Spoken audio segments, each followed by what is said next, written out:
Guys, I was almost struck with stop motion block. Stop motion block is the rare and deeply troubling occurrence whereby a stop motion animator finds himself unable to figure out just how in the hooping hamlock to animate the thing he wants to animate. For several months, 2 to 3 months. That's like 90 days. I've been thinking about how to animate hair blowing in the wind. And I mean like this kind of hair, doll hair. I've not seen any tutorials about it. No one has called or texted me about it. Not even an email, right? And I feel like someone has to be brave enough to step forward with a solution to this question. And I do believe I have found one. I have thought of something which I am 90% certain will work. So this tutorial, although it will be a tutorial, it will also be a journey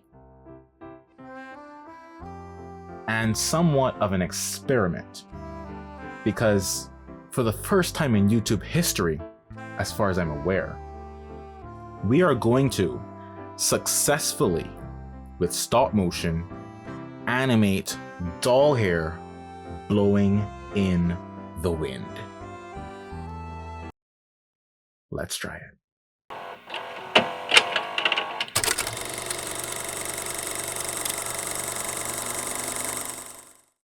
Alright guys, so the first thing you want to do is just record yourself blowing the figure's hair to look like it's blowing in the wind. That is literally it. That is step one.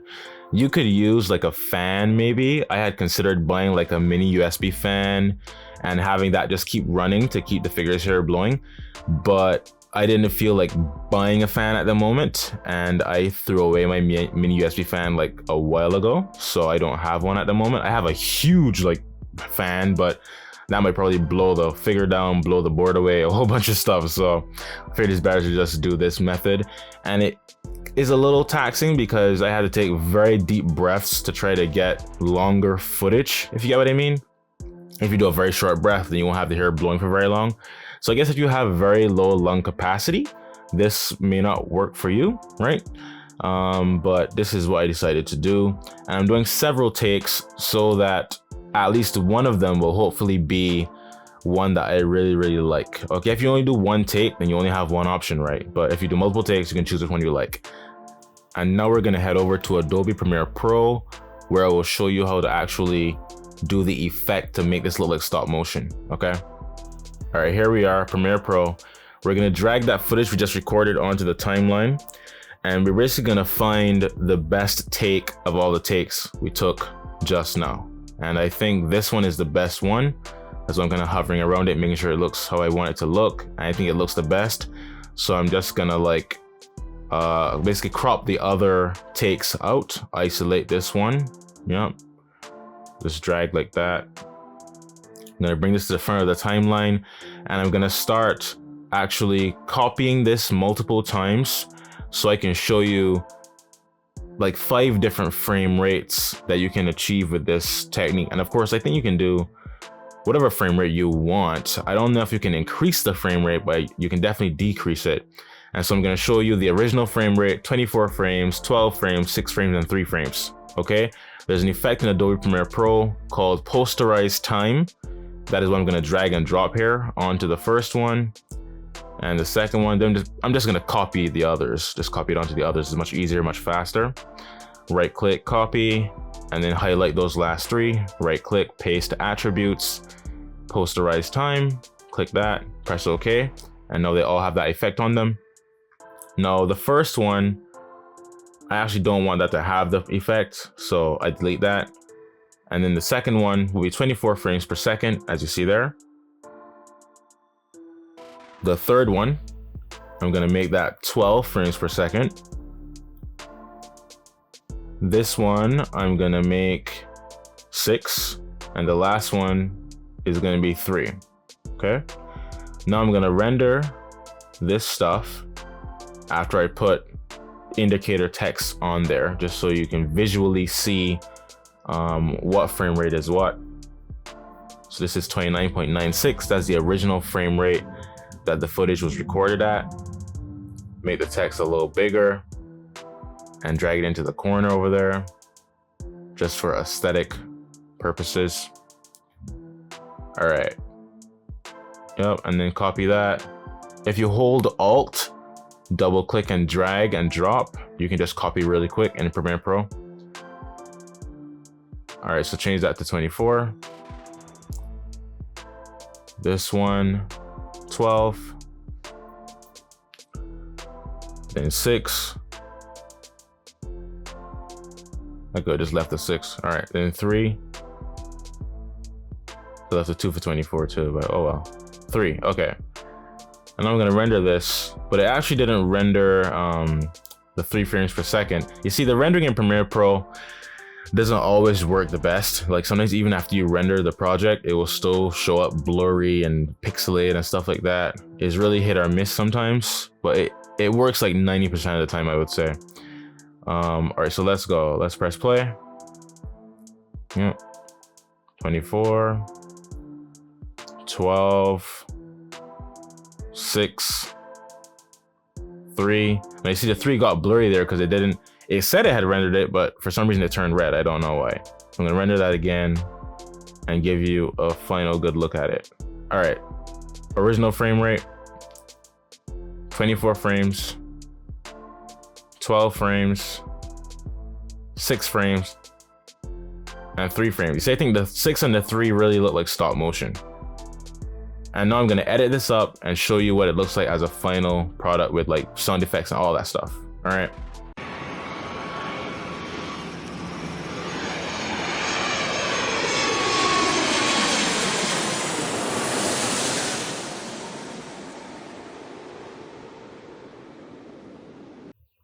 All right, guys, so that's what it looks like, the final result, all the different frame rates that I tried. I think that the 6 frames per second and the 3 frames per second look the most like traditional stop motion. But of course, if you're working in a higher frame rate, then you could probably just use the footage as it is. And another thing you could do, because this is just a still shot, right? But if you're animating, say, a movement, like actually him punching or kicking or something, another technique I've thought of is you could just have like a fan, turn a fan on to blow the figures while you're animating. Of course, not too hard to not knock them down, but have a fan running in the background so that when you take photos, the hair is moving in each photo and the clothes are moving in each photo. And that may also create the effect of wind blowing against your figures, right? I haven't tried that, of course, and I don't plan to try that today, but that could potentially be a future video. So if anyone wants to see me try that in a future tutorial, leave a comment, leave a like, yada, yada, yada, and let me know, and I will get to it at some point, all right? Alright guys, if you enjoyed that video, smash that like button. I'm totally kidding, I'm totally kidding. If you're not yet subscribed and you enjoyed the video and like my content in general, then please consider subscribing and liking the video. I actually did more than I showed in the tutorial because, as I mentioned, I think I mentioned it, the reason I'm doing this is for the intro to God's Last King, which is my animated series I'm currently producing. And I added a smiling mouth to him, and of course a different background, different music and stuff. And it was actually, I'm pretty pleased with how it turned out. I won't show it here, but if you want to see it, you can see it when episode 1 of God's Last King releases. I'm aiming for mid to late May. Not promising, but I'm trying. There's a Facebook page you can follow if you want to stay up to date on like behind the scenes, progress reports, see wallpapers, video ideas, all that stuff. And I recently bought some foam board, because I only have 2, but I need more than 2, to make a staircase for scene 2, because scene 1's pretty much done. I'm working on scene 2 right now, and I'm going to make a staircase for scene 2, and I'm going to be making a tutorial about that once I get those boards in. It should be here in a few days, okay? Finally, for anyone who is not aware, I am also a travel agent, and if any of you are planning on traveling, feel free to reach out. I'll help you as best as I can. I could probably get you very great deals as well. For example, I had a client recently who spent like $3,000 round trip to Europe, but if she had booked with me before she made those tickets, she would have only spent $2,300. So that's like $700 off. So I'll leave the information in the description below. And please don't be shy. It's totally free. There's no fees to you. I am paid by the companies that we book with, not out of your pocket. So I'll actually save you money, not cost you money. All right. But thanks for watching. Everyone that subscribed, everyone that follows my Facebook page and everything, everyone that likes and comments and all that, I genuinely do appreciate it. My goal is that if this channel can get big enough, I could perhaps earn some revenue from this. And if it were to get really big enough, perhaps I could even earn a living and do this as my full-time job, you know, just animating, making videos, producing my animated series, all that stuff. Because I have like tons of episodes and seasons planned out for God's Last King. And if it's just me working on it alone, part-time, it will take quite long to go. But if I end up doing this full time, making a living doing it, and I'm able to perhaps hire people to work on the team as well, then you will get much more episodes much faster and probably of much higher quality. But thank you once again, and stay tuned for more. Let me know if you want to see any other tutorials, any other videos, and if I know how to do it, then I'll get to it. Peace.